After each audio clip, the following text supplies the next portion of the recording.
What have you been doing to yourself? What's the last thing you should do?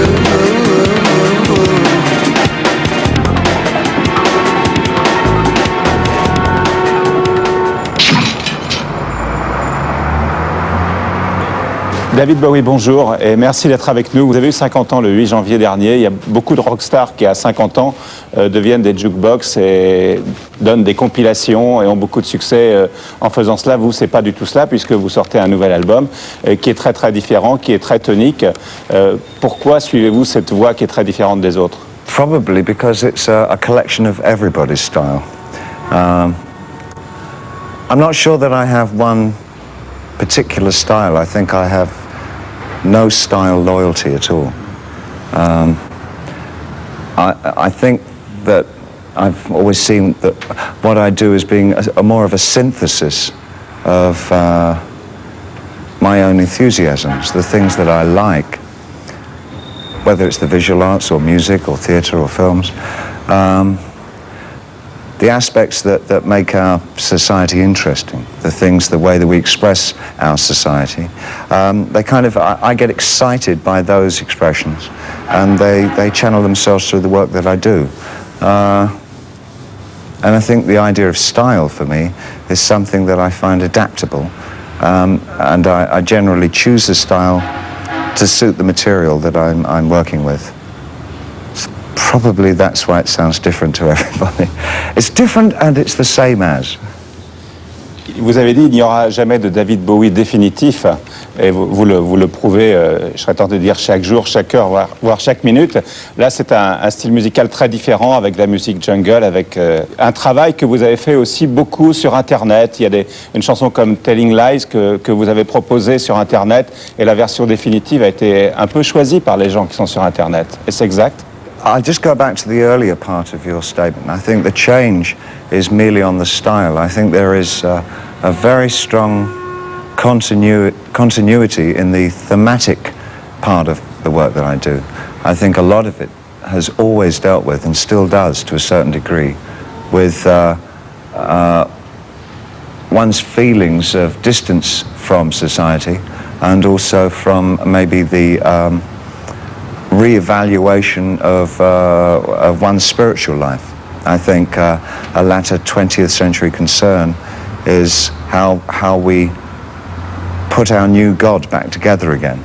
I think that we're coming into an era of chaos, and chaos is meaning in our lives, and I think that we have to readapt our interpretation of religion and spirituality to suit our new millennium that's coming. To go back to your other question, I think the internet's cool. I think it's, for someone like me who overwrites, I have far too much material. A lot of it is not very accessible. I think it's a great way of making it accessible to a public that might not be able to get it on record. Because the only trouble working with a corporate situation like a record company, c'est la fin du disque, alors. As a form, as a conveyance of sound, possibly is, yes. I think the internet is the future of our listening pleasure in some shape or other. We'll have to download onto something, and for the time being, I think the next stage will be recordable CDs. I think we'll record the output of the computer onto a CD form. We'll be our own manufacturers, I think. Quels sont les contacts que vous avez avec vos fans sur Internet? Est-ce que vous leur répondez vraiment? Only anonymously. But I do respond. I often challenge them with rumors and apocryphal stories and suggestions of potential pasts, and see how they get along with that. On a vu beaucoup de monde dans le film retraçant votre carrière avant cette interview. Quels sont les hommes et les femmes qui ont compté dans votre vie aujourd'hui?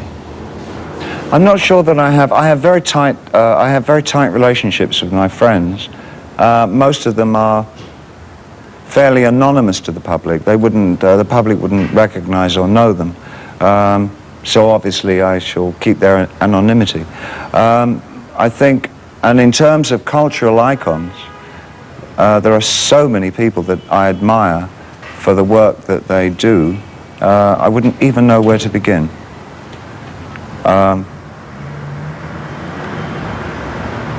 I suppose a starting point for me would be both William Burroughs and Marcel Duchamp. They're the first two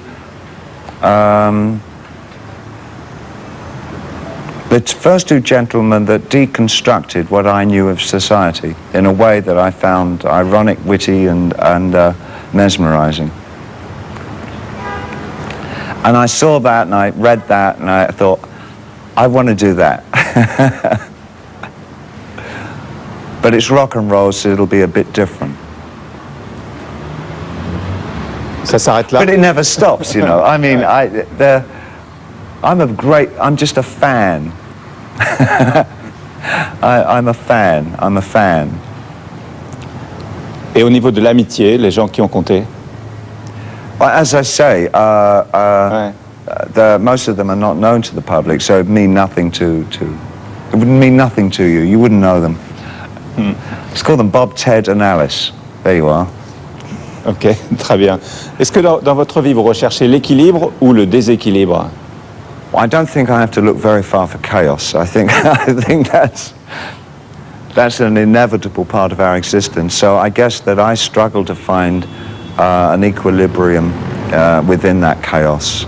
And I'm quite traditional enough to suggest that it does come from having a terrific relationship with one another. But gee, I'm just an old-fashioned guy.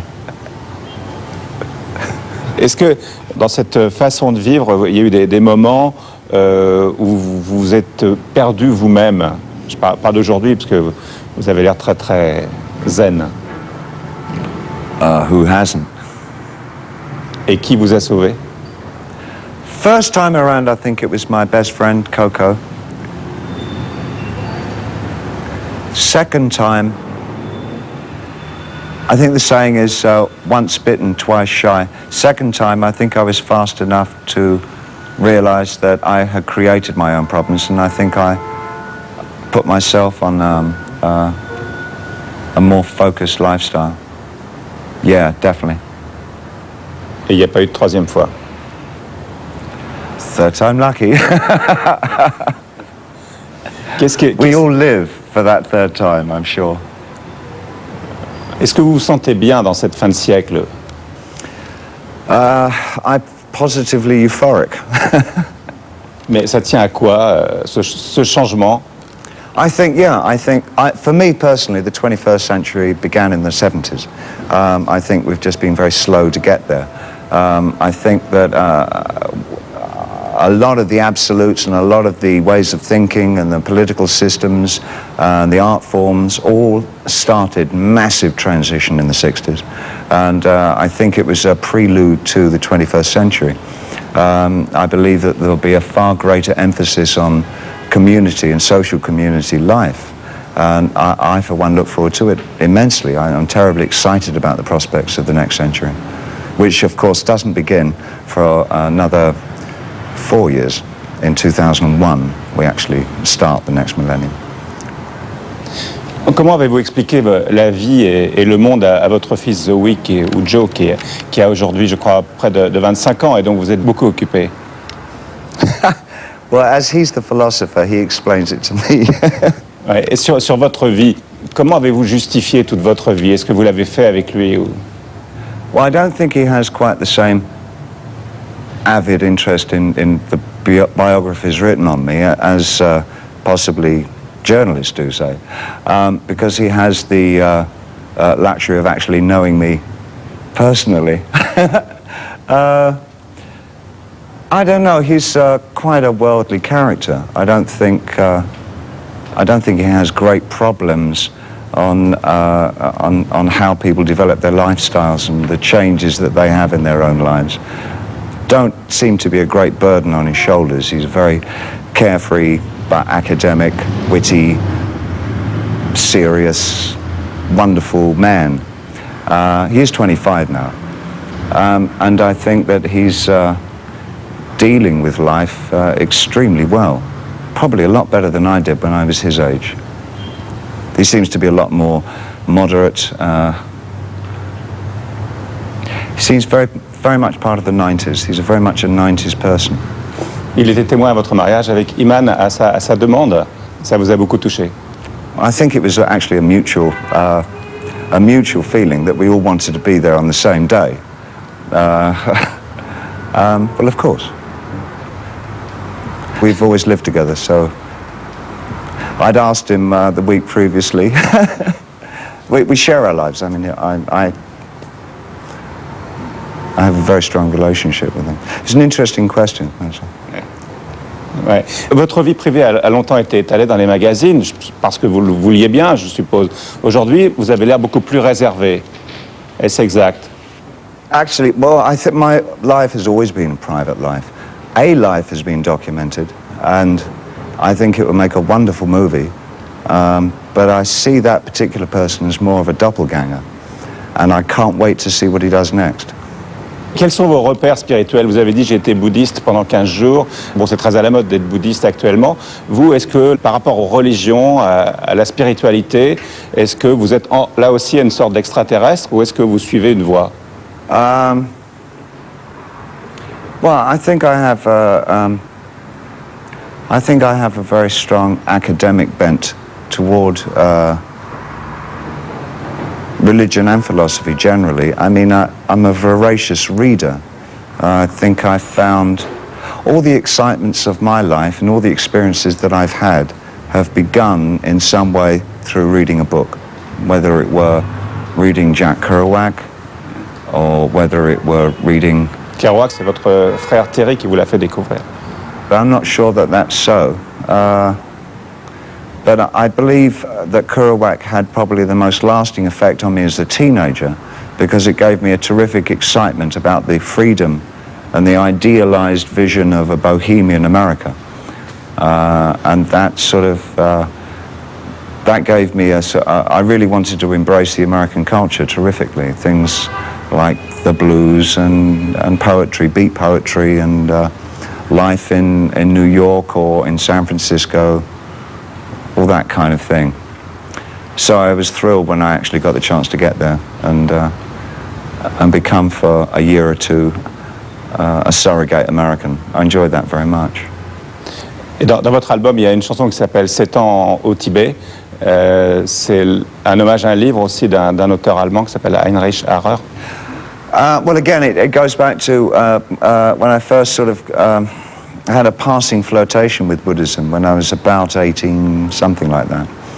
And I stumbled into an organization called the Buddhist Society in London and started listening to lectures by a then High Court judge called Christmas Humphreys, who was the only Buddhist judge in Britain, I think. And at one time he was in fact the head of the Buddhist Society. And during one of these kind of communal lectures, I met a young Tibetan called Chimi Yongdung Rinpoche. And he became, for a while, I guess almost my guru, and taught me an awful lot about Buddhism, specifically Tibetan Buddhism, and really brought home to me how ill-treated they'd been by the Chinese and what was happening under the Chinese invasion at the time. And from that, I got interested in the culture and the social and philosophic side of Tibet, and I found this extraordinary book by Heinrich Harrer about the discovery of Tibet by a Westerner, probably the first time a Westerner had been into Tibet for many, even hundreds of years, and found this archaic social system. And it stayed with me for many, many years. And with the advent of the new popularity and the great job that the Dalai Lama is doing in vocalizing his country's plight, it made me once again sort of refer back to that period when I had the same kind of intense interest in the country. That's sort of where the song came out of, really.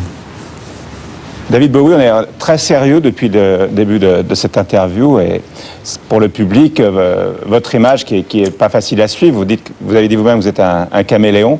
Aujourd'hui, il y a un deuxième caméléon peut-être qui est Prince, je ne sais pas ce que vous en pensez. I know that we share some similarities in as much that we both write much too much.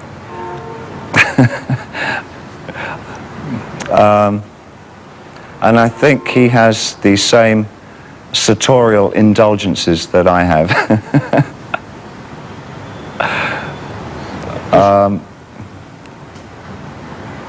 I think maybe his attention span is a lot more focused than mine.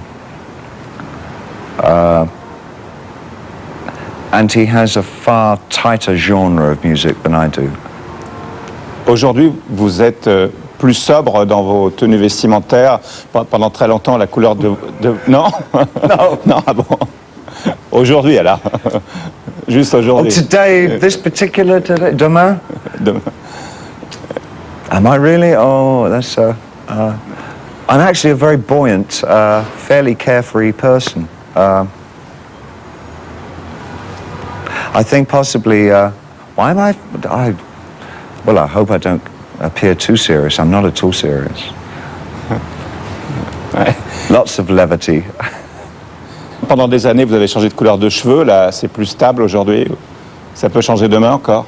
I've only ever been red. I tell you an interesting thing, though, is when I travelled on the...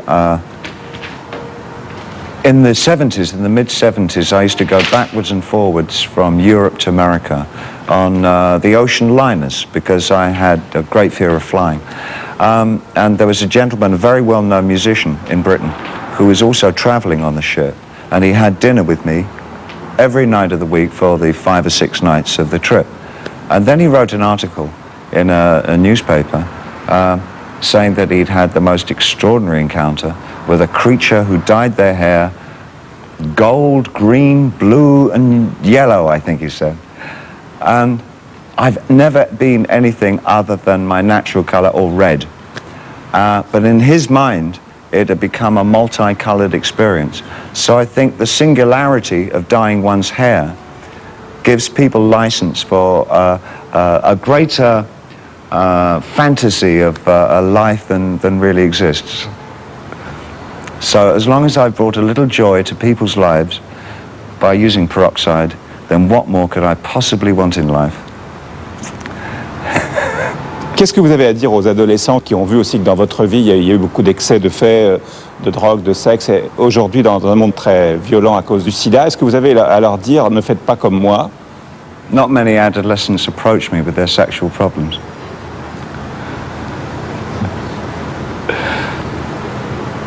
I don't get asked questions like that. Not by young people, anyway. They're too busy getting the answers from television programs. Quelle est votre meilleure expérience en cinéma? Le film Basquiat va sortir en France dans quelques semaines en principe. Et vous jouez le rôle de Andy Warhol, ce qui devait être une grande satisfaction pour vous. Well, I guess interestingly, I don't actually enjoy the acting part of it very much.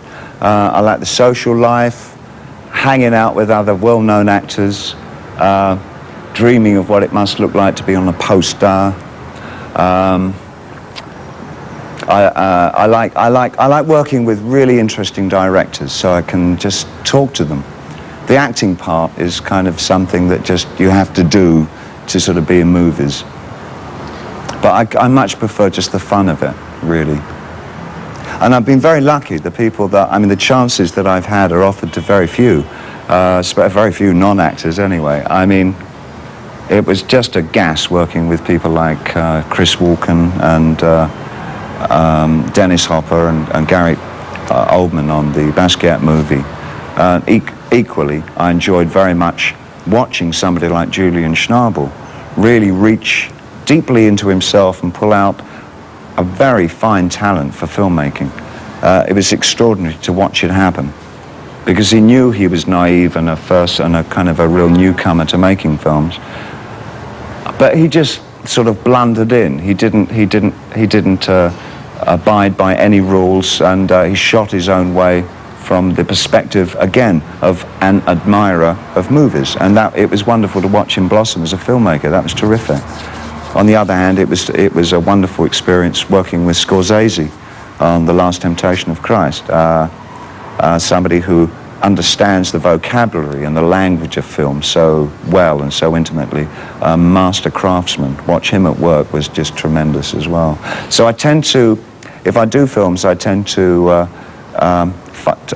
my first question is who is the director? And if it's somebody that's really appealing, then I read the script. You know, I go for the director first, then I find out what the film's about. But the film is almost secondary. If it's somebody like Scorsese, you just don't say no. You say, yeah, I'd love to do that. Thank you very much. Parmi ceux avec lesquels vous n'avez pas encore tourné, quels sont ceux à qui vous diriez oui tout de suite, les yeux fermés? I guess Jim Jarmusch, I think, is wonderful. And of course, Luc Besson. I've met Luc. I like him very much. I would have loved to have worked with Fassbinder, I think. And maybe those are the three that come to mind. I like, yeah, that would be nice. But it's no big deal. I mean, it's like, it's not on my list of priorities. La priorité, c'est... I'd be happier enough if they just used my music in their movies. That would make me happy. La peinture est aussi une de vos activités importantes. Vous avez exposé plusieurs fois déjà. Est-ce que vous avez envie de vous y consacrer de plus en plus? No, I think I've got the balance right. In the 80s, I think I did more painting and sculpting, but then I did music, especially around the middle, around 84 to around 86, 84, 86. I got fairly indifferent to the music that I was making. I didn't like it. I thought it was very bad. And I had to step away from it. My way of stepping away was to put myself into another medium. And it's almost like you work out your problems through another medium. And I tended to do that. Now, I think the balance is cool. Music is back again as my priority, as it used to be. And the rest of what I do provide a substantial mattress for the way that I write music, and they make me happy. They just make me happy. It just makes me happy to do that other stuff. No big deal. Vous vivez très fortement le présent. Je crois que ce qui s'est passé hier ne vous intéresse pas du tout, ou pas beaucoup. Et est-ce que vous êtes très projeté dans votre propre futur? Est-ce que vous savez ce que vous ferez dans 3 mois, dans 4 mois, dans 6 mois, ou est-ce que c'est mystère? Yes, I think in the future only 11 3/4 months. It's a rule that I've made over the last 10 years of my life. Only 11 3/4 months. That's as far into the future as I ever look at any given time. And what I'm doing a very big birthday concert on January the 9th with some guests, some friends of mine, Madison Square Garden. Then in spring and summer of next year, I shall be working festivals again in Europe, which I thoroughly enjoyed this last year.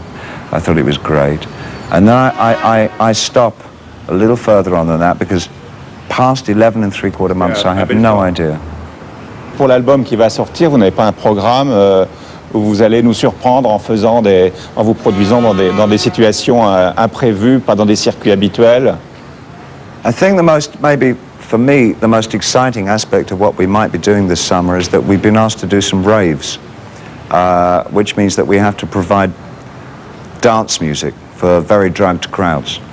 That should be an experience. C'est très difficile à organiser en France, hein. C'est très surveillé par la police, les rêves. Wow. I'm sure there's a way around it. Qu'est-ce que vous appréciez le plus quand vous venez à Paris? My wife. Ouais. Et à Londres, ma femme, et en Suisse, ma femme, et à Los Angeles aussi. It's a bit like that, yeah. Ouais. I'm still Elle est très proche de vous, elle arrive à vous suivre parce que c'est pas toujours facile. It's reciprocative, you know. I mean, it tends to work out extremely well that if I'm working hard on a project, it's often pure coincidence and pure convenience that she wouldn't be working in that period. And so far, after the last 7 years, things have worked out very well that way. And if she's working as often as not, I can be with her because a lot of what I do is cerebral work. I mean, it's working, it's writing, it's thinking things through. The actual work of being in the studio is only one aspect of what I do. So much of it I can do wherever she is. So I can be in the hotel room and be struggling with a song while she's doing whatever it is she does when she's not in the hotel room. Qu'est-ce qui est le plus important dans votre vie? Oh, I always hate that question. On passe à une autre. It seems so unanswerable. No, okay. But I'll try. I think it has something to do with being able to reach the end of any one day and feel that you took from it and gave back to it as much as is possible. I hate these days to waste days. I think that's important. I think. Vous savez ce que vous ferez demain? But I could be wrong.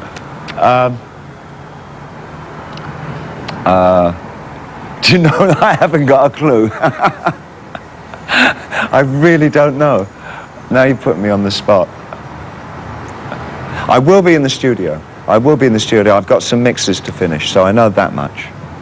Sur votre album, donc, vous êtes habillé avec le drapeau britannique et il y a un titre Battle for Britain. I think it's probably got some historic pretension to it.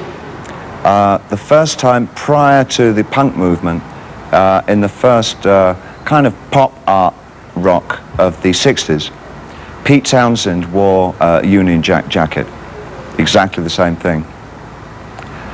And then in the punk movement in the 70s, the punks took the flag and started tearing it and putting pins through it. So my postmodernist revision of it is a Union Jack jacket with tears and pins in it.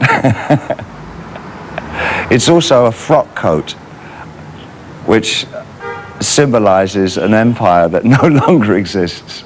Vous êtes citoyen du monde ou citoyen anglais? Oh, mais oui. Oh, dis-donc. Ou extraterrestre? A citizen of the universe. Yes, sure.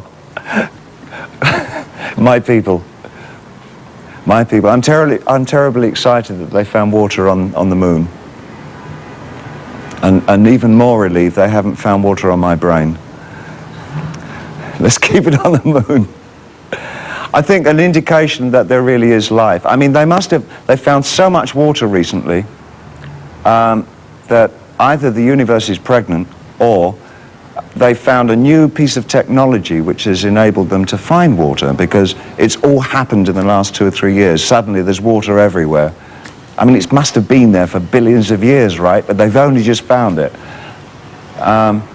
And where there's water is life, so I think it does point fairly dramatically to an even stronger possibility that there are millions of little Steven Spielbergs out there somewhere, which is all very exciting for us writers. Merci beaucoup. My pleasure.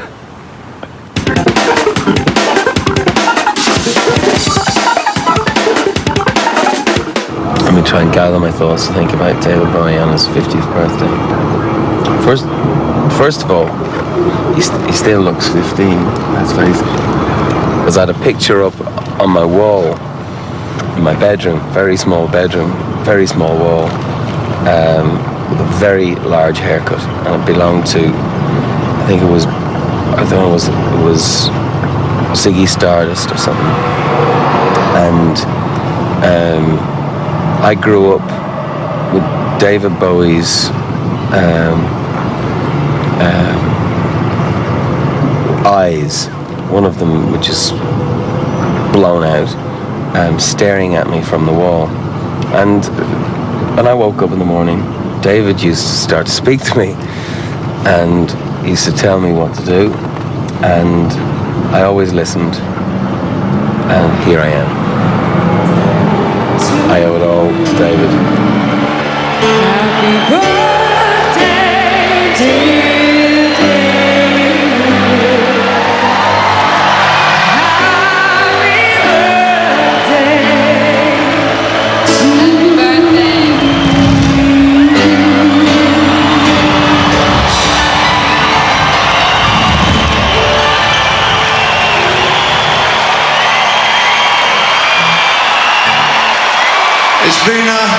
Thank you, my darling. An extraordinary 35 years of this 50 years. Oh, I see. Thank you, Reeves. I ain't competing with that. Yeah, I am.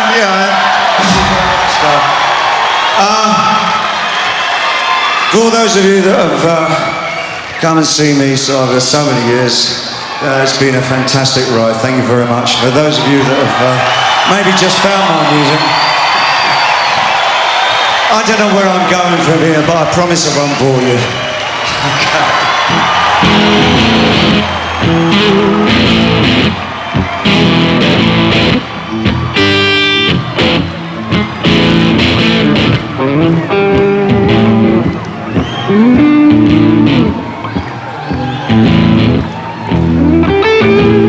Poor little greenie snuck into the city, strung out lasers, sliced back blaze.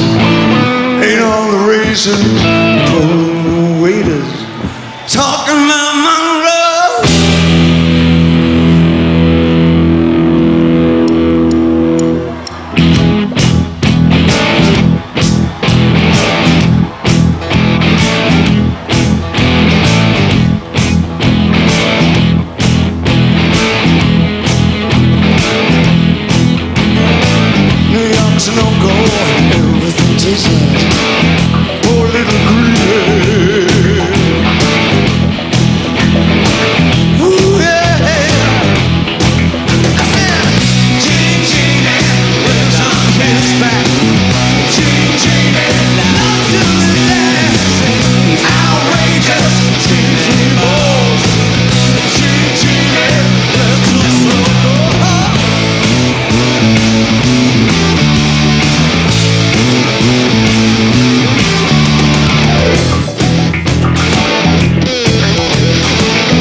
Like a reptile. She loves him, but just for a short while. She's scratching the sand, she won't let go of his hand. He says he's a beautician, but he wants to sell you nutrition. Keep on your dreams, making of underwear. Poor little greenie. Ooh, yeah. I said, Gigi, lives on Kingston. Gigi, loves you. He's outrageous, excuse me, boy. Gigi, what's he so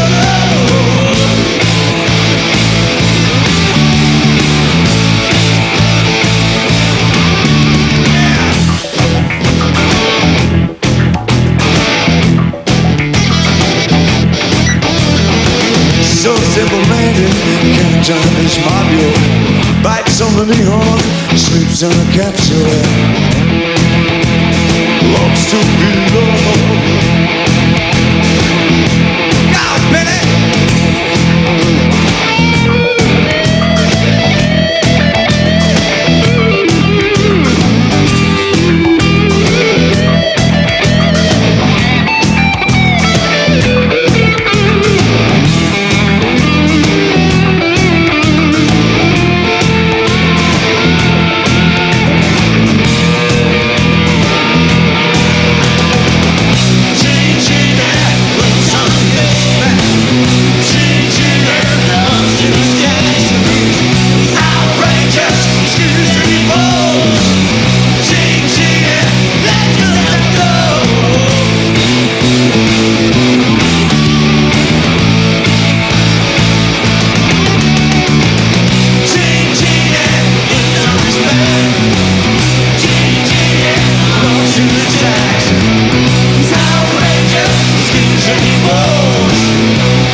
27. Good luck.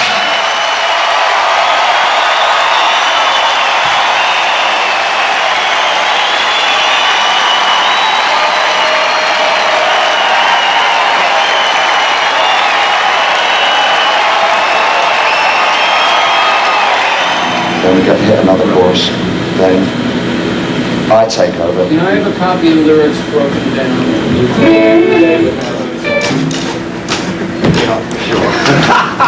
That's cool if you come in on that. And in the style system. If you wanted to just play guitar on it, and then we go into Waiting for the Man, then Boulevard, and then White Light. It's because it's that running order. L-O-U. This man.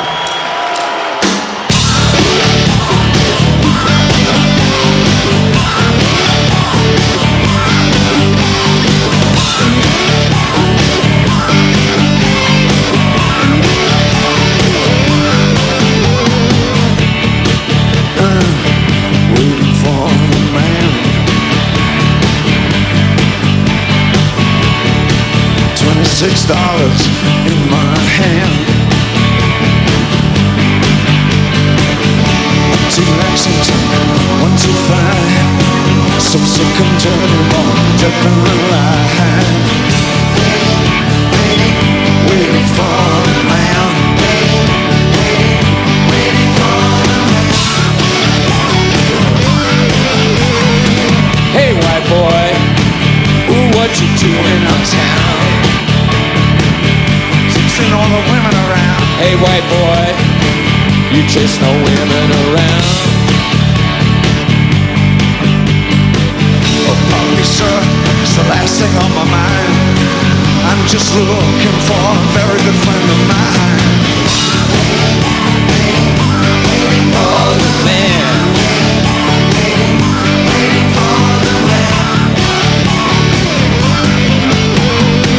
Here he comes, he's all dressed in black, with PR shoes and a big straw hat. He's never early, he's always late. First thing you learn, or maybe you always got to wait. I'm waiting for the man. Waiting for the man to want me home.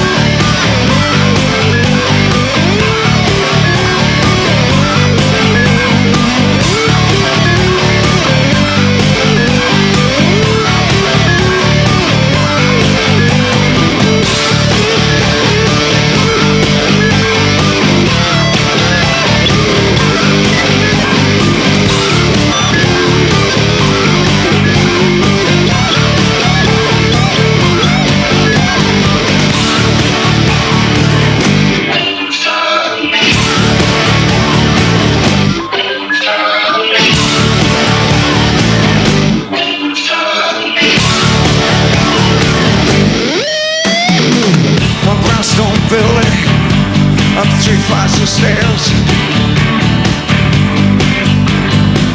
Nobody stops you, 'cause nobody cares. He's got the works, babe, gives you a sweet taste. Then he's got a split, he's got no time to waste. I says waiting for the man. Waiting for the man. Baby, don't you holler, darling, don't you squall and shout. Oh, you know I'm feeling good. I'm gonna work it on out. Feeling so good, feeling so fine. Until tomorrow, but that's just another time. Said I'm feeling so good, feeling so fine. Until tomorrow, but that's just another time. Yeah, I'm waiting for the man. Waiting for the man. Waiting for the man. Waiting for the man. Waiting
days in America, no days at the wheel.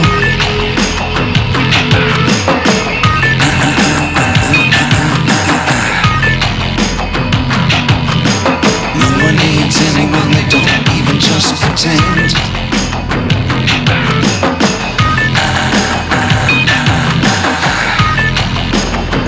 I'm afraid of America. I'm afraid of the world.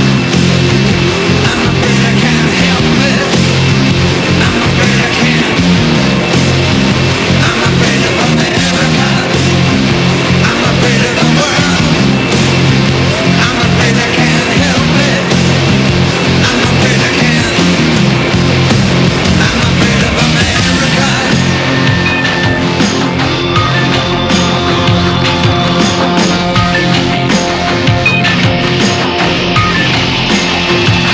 Johnny's in America.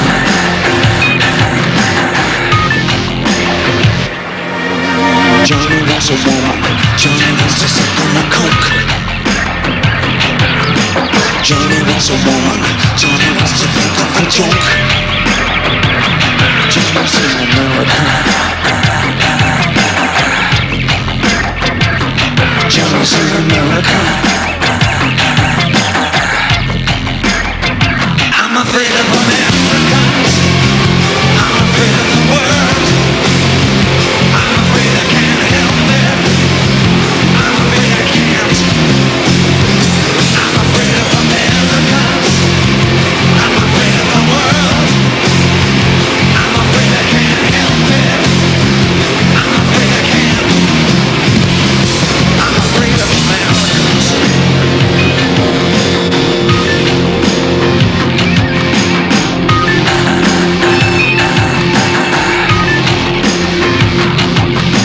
Johnny's in America. Johnny looks up at the stars. Johnny combs his hair and Johnny wants pussy and cars.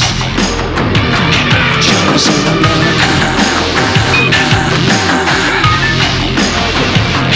Johnny's in America.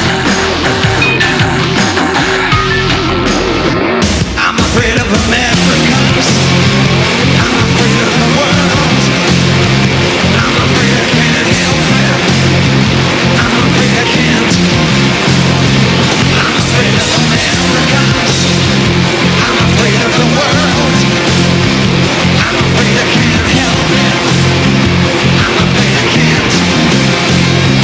I'm afraid of Americans.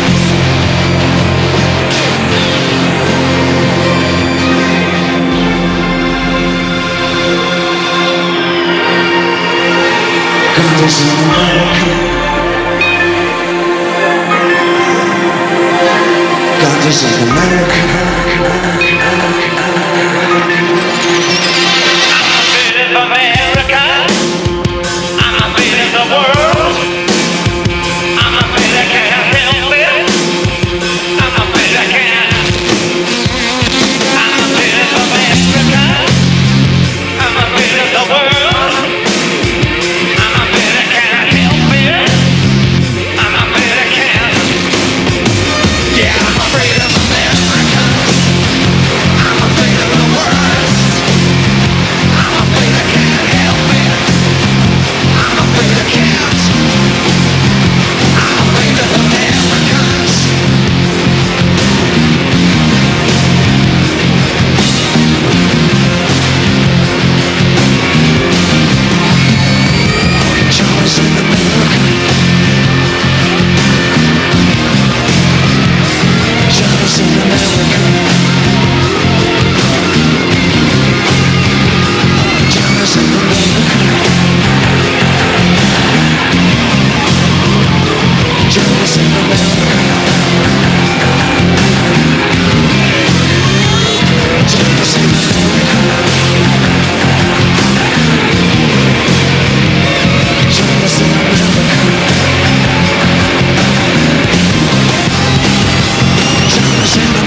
that have come and seen me over so many years, it's been a fantastic ride. Thank you very much. For those of you that have maybe just found my music,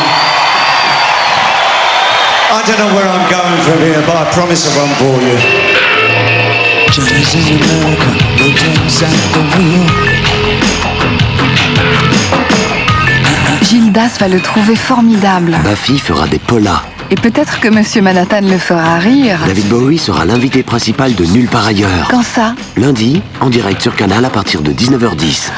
Et en plus, il va chanter.